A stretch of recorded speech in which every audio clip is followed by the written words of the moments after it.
Hello and welcome everyone, I'm Bigfighter and Spyro the Dragon is one of my all-time favorite games. Though if I have 100% of the game several times and even done some speedrunning of it, I've never actually done a challenge run of the game. And that brings us to this video. Since I'm just not going to do one challenge run, instead I'm doing two and seeing which one gets further. To explain, let's get into the rules. Firstly, the two different challenge runs I'm doing are Flame Breath versus Charging. That means, in one run I'm only allowed to use Flame to destroy chests and hurt enemies, and in the other, it's only allowed to be done by Charging. Second, all our moves are allowed, like jumping and gliding. Thirdly, no glitches, as I don't want to sit here and attempt a real difficult strategy for hours and get like 1 or 2 gems out of it. And lastly, we compare who got the most gems, dragons and eggs to determine which is the better attack style. I should also mention that all this was streamed live over at my Twitch channel, twitch.tv/Bigfighter. So occasionally you will see all the shenanigans we were up to with that. But let's get into the first run using only Flame Breath. Yeah, so now I can charge. I don't have any button that charges. There we go. So let's get started, shall we? Now, the biggest grievance with only using Flame Breath is that we have to walk everywhere. But on the other hand, all flight levels are free 300 gems, since none of the objects requires to be charged. So nothing special to write about, but there were some surprising things on these during the charge only run. Oh, I'm getting ahead of myself. There we go, 300 gems. A speedrunning track. If you take the last thing and then you fly into something above you, it instantly ends. Otherwise it has like a fly up animation. Already in Stonehill we encounter our first problem with only Fire Breath. Like this. These are totally... I can't do anything about these. Yes, the iron crates are only breakable by charging. That's a few unreachable gems already. But the worst thing is the Egg Thief. There's no way I can catch him by just walking. Which means he gets to live. In this run. Also, feels like I need to add some context to this clip. I have a thing on my streams called the Wheel of Discomfort. Every 20 minutes my viewers can spend 1000 channel points and make me spin the wheel. There's a bunch of different things on that range from making playing the game harder, learning languages and even exercising. Something gamers should do more of. But anyways, it's been fun addition, even if it sometimes slows down the gameplay. Playing one-handed wasn't too difficult to Stonehill, and we exited the level with all dragons and 168 gems. Bit of a shame that we couldn't get the Egg Thief, but hopefully we can find 5 more that we can actually catch. And while we enter the town square, I'll take the time to mention the big collection milestones we need to get, or this challenge is dead in the water. Because to access the next home world, we need to free 10 dragons. But this is only to access the second home world. In order, we have the Artisan's World, which we started at, Peacekeepers, Magic Crafters, Beast Makers, Dream Weavers, and Nasty's World. To access Peacekeepers we need to free the aforementioned 10 dragons. To get to Magic Crafters we need to collect 1200 gems. Then we need 5 dragon eggs for Beast Makers, 50 dragons for Dream Weavers, and finally 6000 gems for Nasty's World. And the milestone that really has me worried during this Flame Breath only run is the 5 dragon eggs. We've already missed 1, and there's only 12 in the entire game. It's not off to a good start. But we can actually get the Egg Thief in town square, as he coded to only run one way. We can quite easily drop down and flame him, making sure we get all eggs and dragons, plus an additional 155 gems from town square. Quickly moving on to the first boss level. Should also mention that every homeworld in Spyro the Dragon consists of 3 normal levels, 1 flight level and 1 boss level. The problem for the charging run is not only the flight levels, as the bosses themselves require to be flamed to be dealt damage. Not a good start for that run, and we haven't even started that run yet. But let's see how we fare with the flame run. Only missed 3 gems that are in iron crates. Surprisingly well. But not as well as Dark Hollow. That's 100%. We 100% the level. Yeah, that's 100%. And we also get everything on Artisan's homeworld. And with that we can take the first balloonist to the second homeworld, Peacekeepers. It's in this homeworld that the flame breath starts to struggle a bit. But first, let's check out Dry Canyon. This level has these spinny disc things that I've been hyped about, but they are an absolute disappointment in the Reignited trilogy.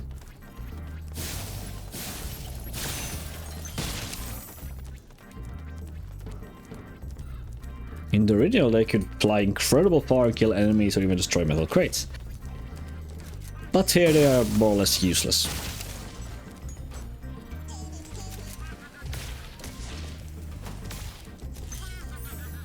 What a disappointment.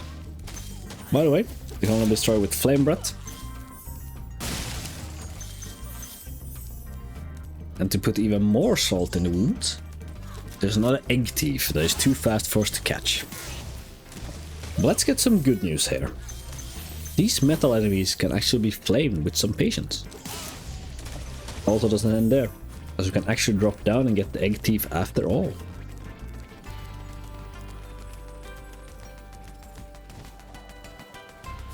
There we go.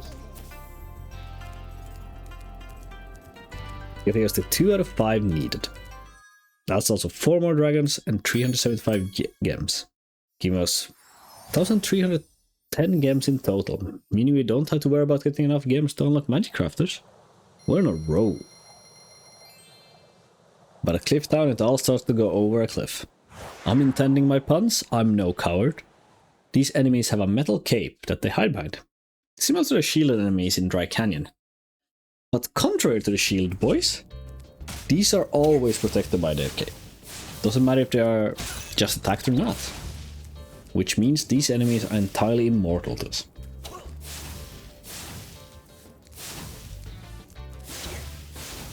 At least we can still get the big mamas in their pots, so not entirely empty-handed.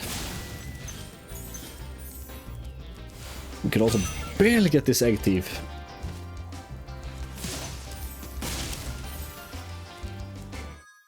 Making us leave this level with all eggs and dragons, plus 313 gems. Ice caverns don't have much to mention, apart from these big armored enemies you need to charge up cliffs, and these gem lanterns that we also need to charge. We still exit the level with all dragons, and 319 out of 400 gems.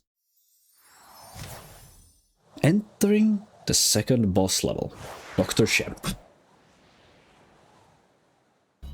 This level also have armored enemies, but luckily they charge us and commit Sudoku, which means no charging needed for them. Allowing us to leave with 1 dragon and 268 out of 300 gems. Also, before I forget again, each boss level only have 1 dragon on them, apart from Nast himself, who has none. After that is another flight level, so there's a free 300 gems. And the last thing to mention on Peacekeeper is that there's an Egg Thief here, which you can get by flying over the pond.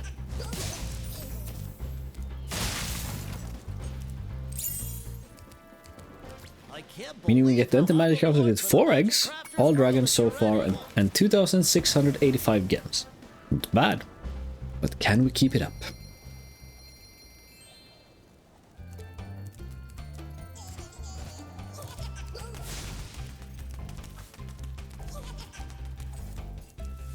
Well, this Egg Thief is all to knows now, and so does these armored enemies. Anyhow, entering Alpine Ridge, we can talk a bit about the wizards, specifically the green ones, as they can alter the environment in different ways. Remember this, as it will be relevant later. But apart from that, it's a pretty standard level, until we reach the Egg Thief. Another one that is too fast for us to catch. It would be impossible for us to catch, unless someone caught him to only run one way. I could definitely get him if he would go this way because of the height differences. I believe it jumps up if I go from this direction, right? No, it doesn't! Ladies and gentlemen, we got him. Let's just exit the level with the 5 out of 5 eggs we needed. All dragons and 417 out of 500 gems. Which means that is the final egg, allowing us to enter Beastmaker's world. That is such a relief. I also noticed that some enemies could hit each other. Ow. Oh, they can damage each other. Really?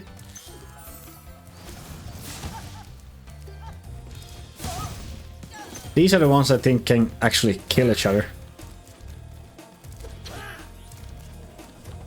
Yeah, there we go. How far can you walk? Thank you, guys. So I think that's all the games we can get extra here. So that was 4 more games we could get. Nice. I could also do that again to get an additional 4 gems, but not gonna put more time on that for only 4 gems at this point. But I also noticed that the amount of gems on each level have increased quite drastically. And it does. But 500 is the highest it will go on normal levels. But that also means getting all gems on the levels on the first 2 homeworlds matter less in the long run. But let's get into the next level, High Caves. This one introduced our first power-ups, those being Supercharge and Red Flame. Supercharge is not important for this playthrough, so I'll explain that in a charge-only run later. Red Flame is a temporary buff we get from being kissed by this fairy, and it allows us to destroy metal objects with our flamer, which in turn allows us to destroy these metal spiders. With some kind of precise pattern, you can get all of them.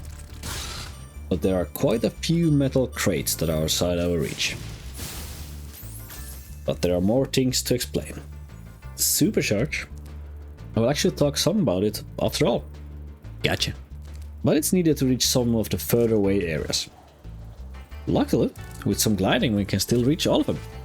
And even if we fall, some fairies will catch us and bring us to the top of the Supercharge ramp. So a safe place to risk it all.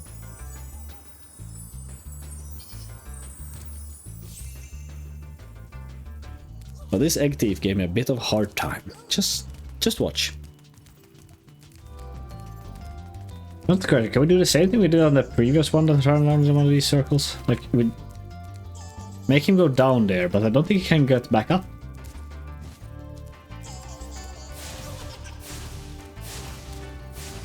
What?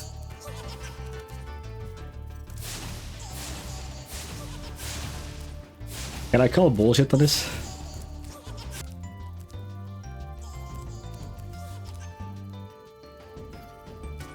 No, this one actually...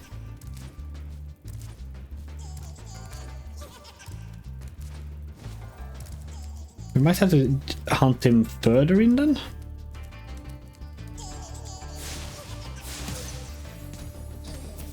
This dude was hella bugged, but oh well, I'll take it. That's 7 eggs, right? And I guess he bugged out and then allowing us to flame him. I don't know, but I'll take it. With that, we got both eggs, all 3 dragons, 406 out of 500 gems out of High Caves. And then we ran into a wall. Or walked into a wall, if we're gonna be literal. The green wizards I talked about earlier came to taunt us. We need to supercharge here to be fast enough to get past before he races the ground to block us. And since we're not allowed to charge, there's no way past this wall. Meaning that standard flame run, halfway through the game, with only 3,611 gems, 41 dragons and 8 eggs. What a tragedy. Let's see how we fare with only charging. I'm just gonna slide in here to tell you to subscribe to my channel if you are enjoying this video. I'm usually pretty horrible on the self-selling stuff, but now I'm gonna do it properly. Since this is a video, I'll put probably more time into the editing than anything before, so yeah. Also like this video to show me that you want more videos like this. Thanks, and back to the dragon. As I go to collect everything in Stonehill, yes, everything, I feel like I should tell you the story of the first Spyro game. Well, what happened was that an old dragon insulted nasty on up into you that he simply got so mad he turned all dragons into statues and stole their treasure. He missed turning Spyro into a statue because it was so small. And that's it. Simple but effective storytelling about how the smallest mistakes can grow into the biggest nuisances. Or a story about how size doesn't matter if you take it from the dragon's perspective. But there's Stone Hill, 100% complete. 100% on this level. Boom. And we're also almost able to collect everything in Town Square as well.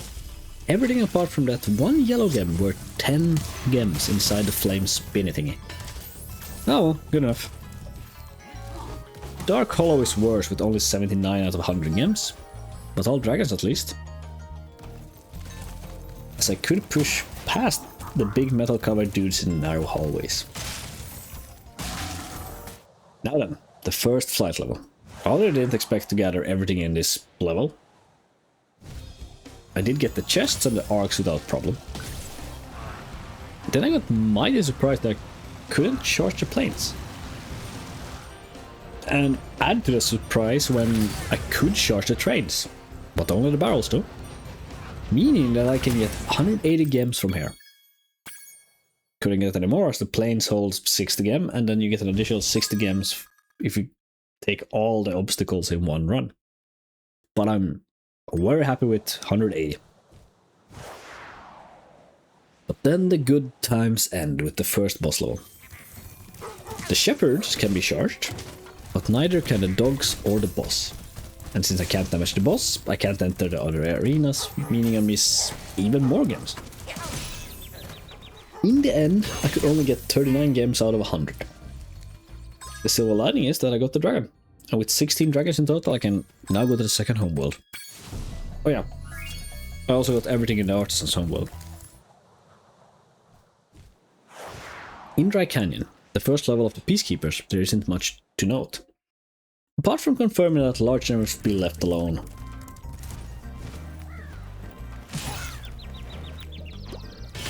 And the same with the flame spinny things. Everything else was a cakewalk. Or not. As these 5-hour crates can be charged, but they also deal damage to you. Still, we end with all 4 dragons, the egg, and 326 out of 400 gems. Cliff Town has some more stuff that I can't get, that being the cauldrons.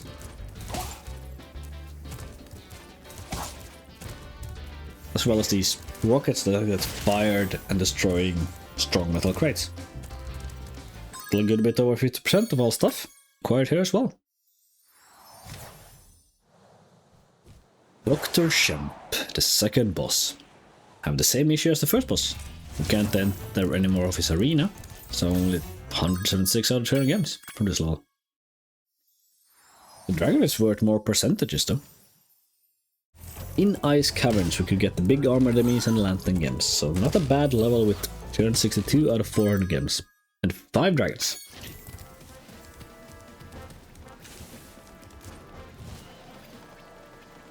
But that's also it for Peacekeepers. You normally destroy the pillar with a cannon to enter the last part of the homeworld. But since that requires flaming, we can't access it. I did try some damage abusing jumps and tight glides, but no luck. I guess we just have to leave this area for now. Did you pick up on the foreshadowing? Time for magic crafters. We quite easily got over 1200 gems needed to access this homeworld. But we are almost immediately met with a failure as this egg thief requires both charging and flaming to catch. It's just too fast. At least that's what he thinks.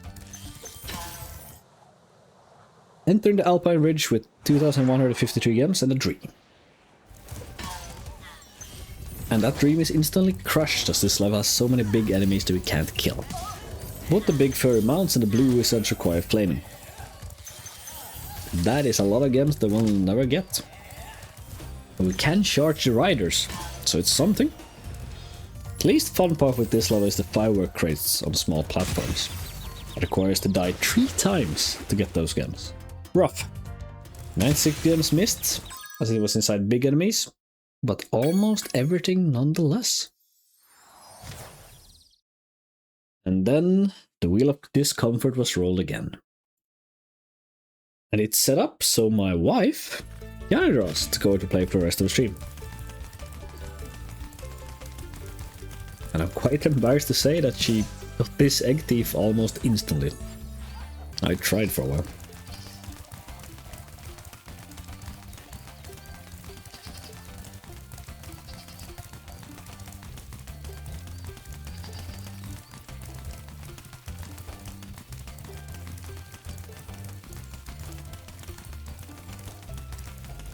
Round and round we go, we go, we go, we go, do do do do do do do do do. She also showed how you're meant to access the second part of Magic Crafters with the supercharge, meaning that the charge hour will go for longer than flame one. But how much longer? Let's find out. After running around for a while, she actually entered Wizard's Peak. Yeah, the only rule is no fire. I mean, we try to get as much as possible. This is an area we didn't get into the fire because you need to supercharge. Get past it without the glitching. Ah! I did not mean to go anywhere. You want one?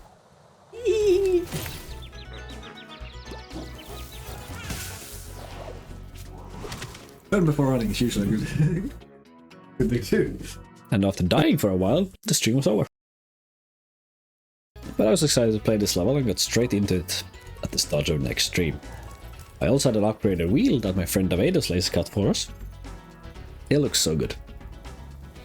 To get back to the matter at hand, the reason I wanted to play this level is because it has supercharges, and superchargers allow us to break anything breakable while charging.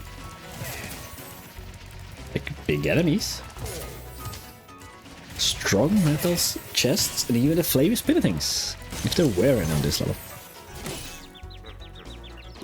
And another piece of tech that made a lot of stuff possible in the future, I noticed that if you grind against the wall while supercharging, you can slow down without losing the supercharge, allowing you to take tighter turns. With that knowledge and a lot of practice, we could actually get everything in Wizard's Peak. And this won't be the only level that allows me to do so. Before that, another flight level, with arcs, chests, plane, and lighthouses. But we can only get the chest and arcs, so that's 120 games in the bank. Then I remember the rude egg thief at the start of Magic Crafters. And we also have supercharging. Me. Got him. We can also get the flame spinning things, meaning that we can get everything in the Magic Crafters homeworld as well. Let me introduce high caves, blue wizards, flame spinning things, and big armored spiders. But the good thing is we also have supercharges. Took a while to get everything, as the Wheel of Discomfort forced me to play with the controller upside down.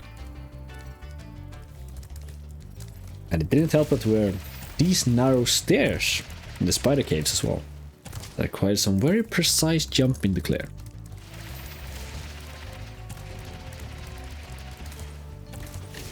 Okay, so that's probably the way I should go.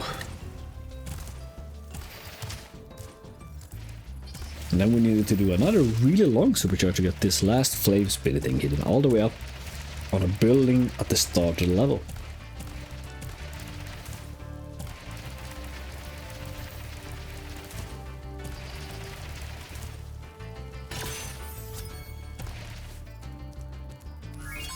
To put it into context, this level took almost an hour to get everything in. My personal best speedrun of Spyro Dragon is just under 40 minutes. So I could have played through that game faster than I completed this level. But hey, we're good at all.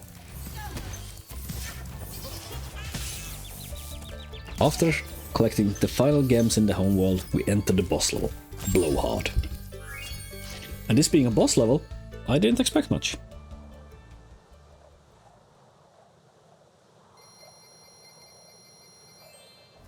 But color me surprised when I saw that you can charge Blowhard to damage him.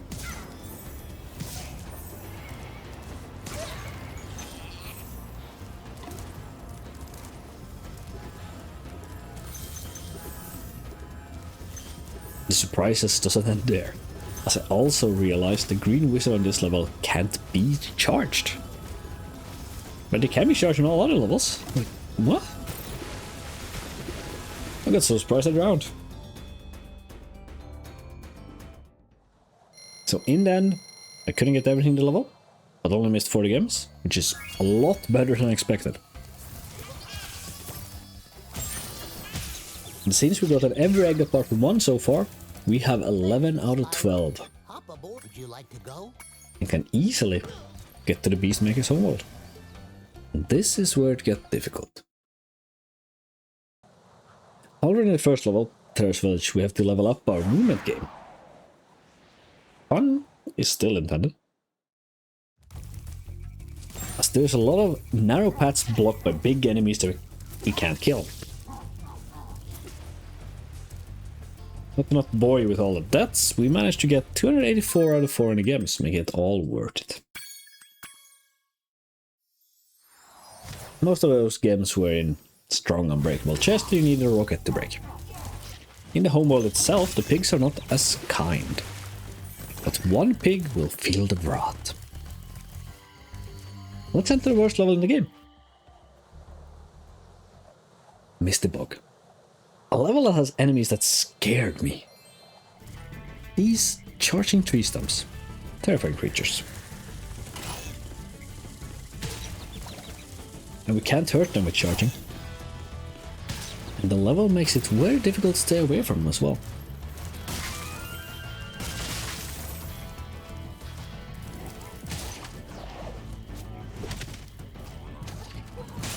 The pigs make a return at the end of the level. Luckily, they don't make a big of an issue on this run. Apart from that, you can climb walls. Spider pig. Spider pig. At least the pig outside the Mr. Bog level got what he deserved. Then we had another flight level. Same thing there as the previous. Chest and arc for 120 gems, since the boats counts as planes and can't be charged. And the stream ended on a very fun but scary level, Treetops. Probably the level that most people remember from this game. Tell me in the comments which level is your favorite, by the way. Treetops is such a fun level on the charge only run, so you can take so many different paths that probably wasn't intended. And in the end we actually got everything in this level.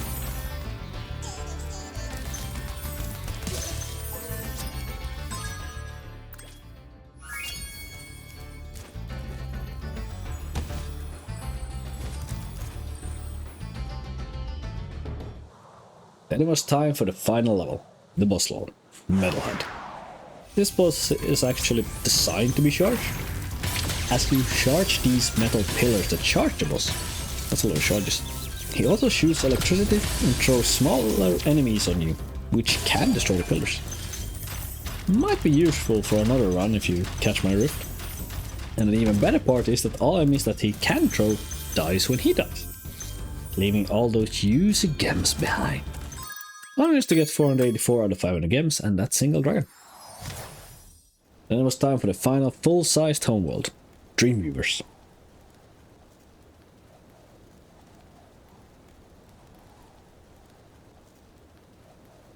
In the center of this homeworld there's a dude shooting enemies with a shrink grow cannon.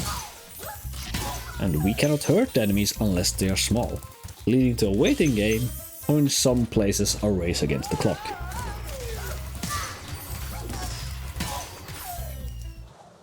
I wish I could say that these levels are pretty basic, but unfortunately not.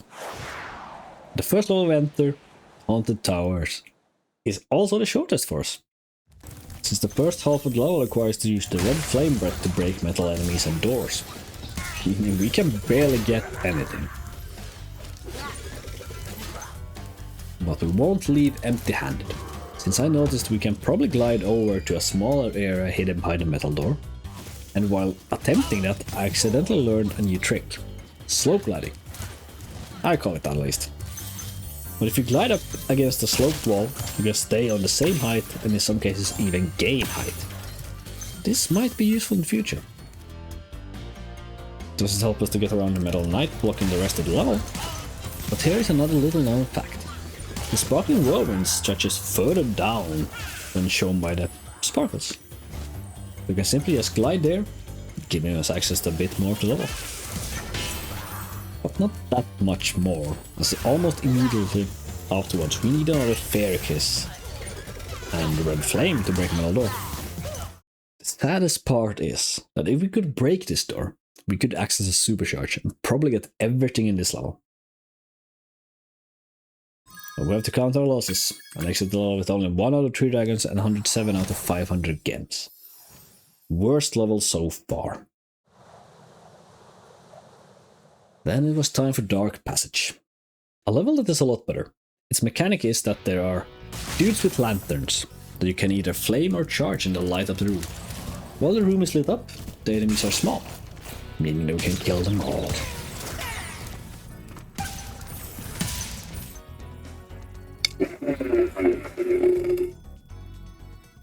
We are doing squats apparently.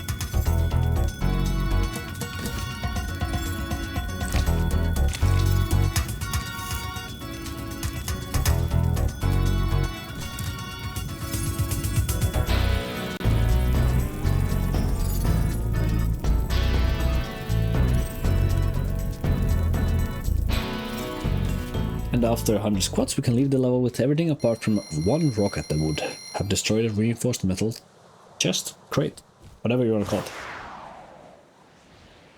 Then, actually the most fun level on this whole world, Lofty Castle. I'm usually not a fan of this level, but it has a supercharge, which makes it very fun and interesting now. The big balloon dudes are only damageable with Flame Breath, but with supercharge, we can actually kill them. It allows us to do these fun supercharged runs. And this was turning into a workout stream that we'll decide. But we could exit Lofty Castle with 386 out of 400 gems and all dragons. It's at this point I would like to tell you about the fight level. But no. Since the fight level is blocked by 2 big metal boys that you have to shrink with the magic cannon. The enemy currently controlling the cannon will never shoot them, meaning that we can't access this fight level. So there's another one missed. So we carry it directly on to Yaquis, or however you pronounce French. This level is all about these tiny jester dudes that turn in timers when you hit them. And these male and female monsters that has to be charged and flamed respectively. All the tight glades. My cheeks were clenched.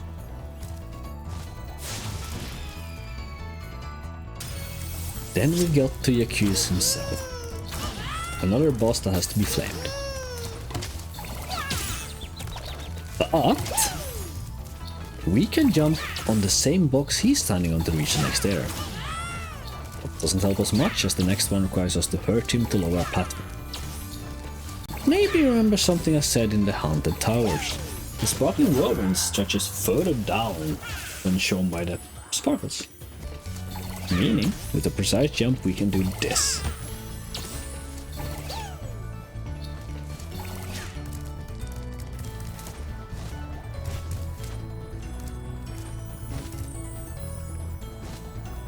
Resulting in us getting 75 more gems on this level.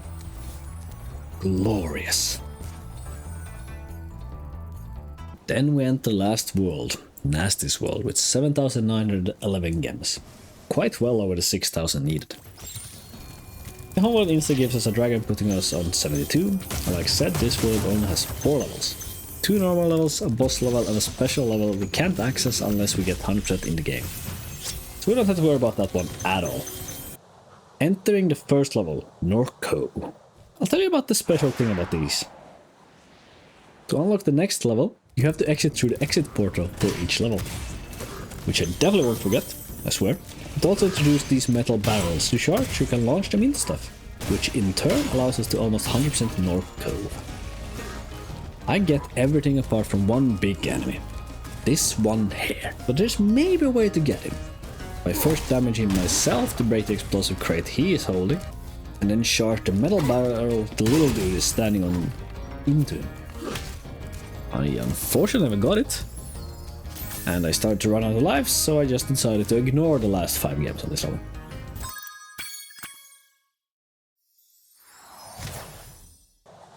And here we are at the final normal level, Twilight Harbor. Another fun one since it has a supercharge on it.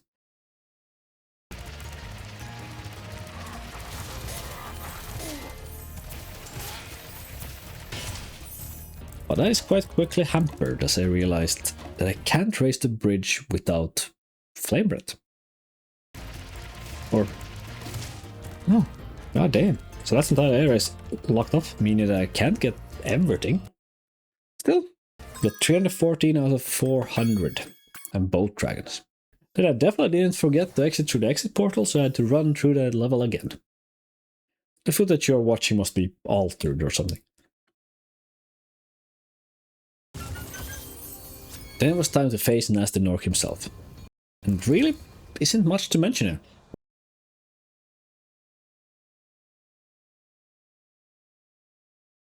To access Nasty, we need to catch 2 key thieves, which we easily do with charging, and then we chase Nasty. Now the thing is, we can't kill Nasty, because you have to flame him. So we're just gonna get every single gem here. I'm gonna try charging him once, but not on this turn. I'm gonna start with just collecting all the gems on the first run. There's also a skill point to have him like run 5 times, or whatever. Still, this is a lot of gems. But we can't hurt him. It's only Flames does that. So we have to let him live for now. That also stops us from getting a second dragon in the home world, as he would spawn after you defeat Nasty. But still, we end the charge only round with 9,195 gems and 76 dragons and 11 eggs. Which is a lot more than I could ever expected. I wonder though, could we have done more for the Flame Breath run? And we can. A viewer looked up that if you meet the requirements to enter another homeworld, you can access that homeworld from another balloonist. So while we can't access the other half with magic crafters, we can continue into Beastmakers. Let's give Charge only a run for their money. Terra's Village even harder without running, but still managed to get 311 out of 400 gems and both dragons. Mr. Bug is also difficult without running, but we can kill both the stumps and the pigs. I even believe that I could get most things there before the exit portal. Or was I wrong? Apparently it's scripted which enemies can die after pig charging, so I had to leave a few alive. Still 404 out of 500 gems and all dragons. Wild Flight is a free 300 gems as it goes with 5 levels. Treetops were a horrible level for Flame only. But the Green Thief got stuck, so I could actually get him.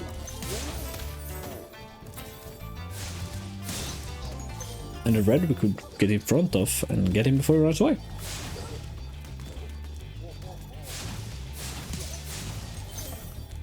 So still 202 gems out of 500 and 2 out of 3 dragons.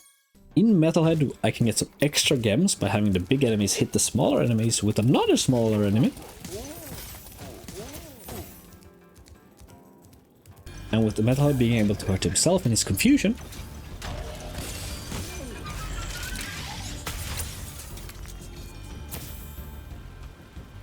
we can get a good 445 out of 500 gems. And a singular dragon out of this boss level. After some push-ups, we take on Dreamweavers.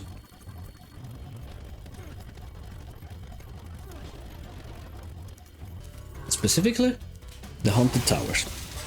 This is again unfortunate disappointment.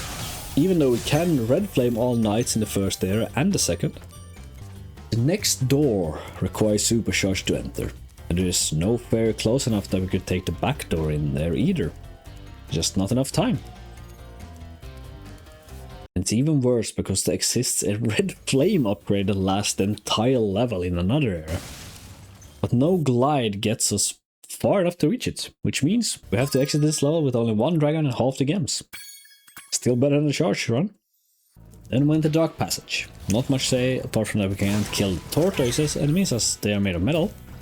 Still, that's 410 out of 500 gems and all 5 dragons, which also brings us to 6,270 gems. That is Nasty's homeworld unlocked. Nothing special unlocked the castle. Can't use the supercharged run, but still 344 out of 400 gems and all 3 dragons. Then we get the magic cannon in Dreamweavers, allowing us to shrink the 2 metal enemies blocking the path to the final flight level.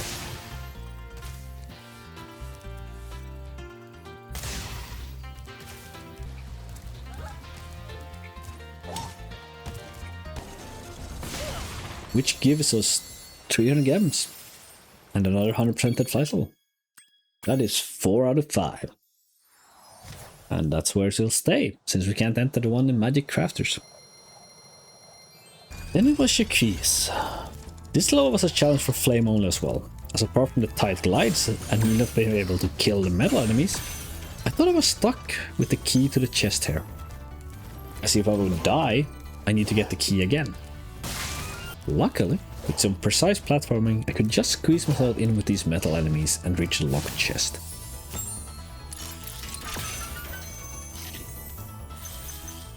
Yquise himself was just done the intended way.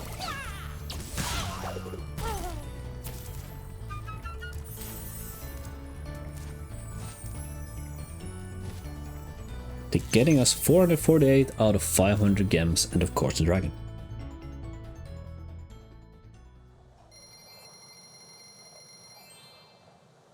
First level on Nasty's homeworld went the worse, as a lot is focused on charging metal barrels into enemies. Which proved to be a very big issue at the end of the level, as this hole blocked by 2 large enemies holding explosive barrels.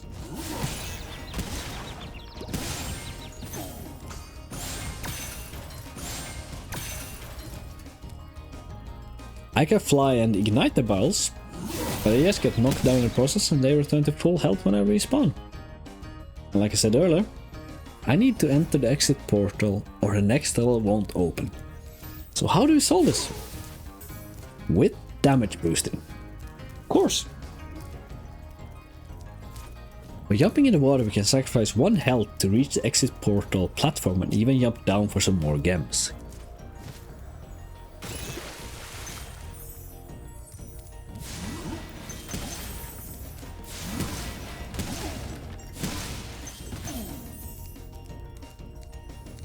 Giving us 317 gems from North Cove.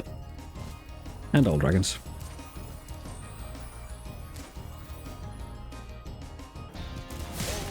Twilight Harbor was pretty standard. Could kill all enemies, but without supercharge, there was some areas I couldn't reach, and some crates I couldn't break.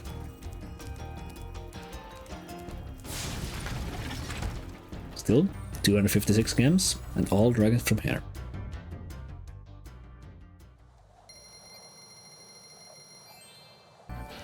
Then it was time for the final level, Nasty Nork himself. And I wish I could tell you that we got through it and finished off Nasty Nork once and for all. But alas, the thieves holding the keys blocked us. I could barely kill the first thief with flames, but the second one was just too fast. Meaning, Nasty get to live once more. But after all this effort, how did we fare? Flame only run only got 8,460 gems, 71 dragons and 8 dragon eggs. Which is less of everything than Charge on the run got. Most of that was us not being able to access 3 levels of Magic Crafters. Even when I went back and tried to get more gems, couldn't find more than 1 glide in treetops. That only resulted in like 35 more gems. That was it. No way to enter the other half of Magic Crafters, meaning the final score for Flame only is 8,495 gems, 71 dragons and 8 dragon eggs. But what if I told you that I got a lot more gems on my charge run afterwards? Yeah, I found a way to enter the other half of Peacekeepers. With jumping over the cliff, dying in the process, I get the cannon enemy to hit the pillar.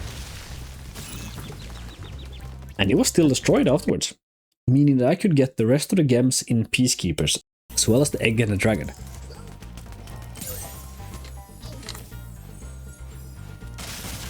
This also allowed me to enter the flight level, getting another 180 gems, resulting in 9,462 gems, 77 dragons, and all 12 eggs. But I wasn't done there, because I went back to Dreamweavers and could barely squeeze past these big metal enemies, allowing me to get another 56 gems in Dreamweavers and 180 gems from the last flight level. I'm a bit iffy if this should be allowed with my third rule, no glitches, as this could technically be a proxy. So I'll keep these 236 gems separated in the final tally. So which will win? Apparently it is charge only, and by a lot. 9,462 plus 236 gems, 77 dragons out of 80, and all 12 eggs. Against 8,495 gems, 71 dragons, and 8 dragon eggs. That is 4 more eggs, 6 more dragons, and 1,203 gems. Over 1,000 more. That's insane. But that's also the end of this video. Hope you enjoyed it. If you did, like it, and until next time. See ya. While the credits play, I'm just gonna scroll through so you can see how much percentage I've gotten from each level in the 2 runs, side by side.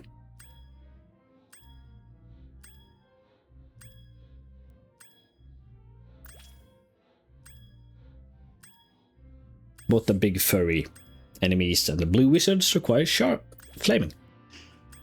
Not charging, flaming. And that was my daily steps hit. You normally destroy the pillar with a canoe. No, not a canoe.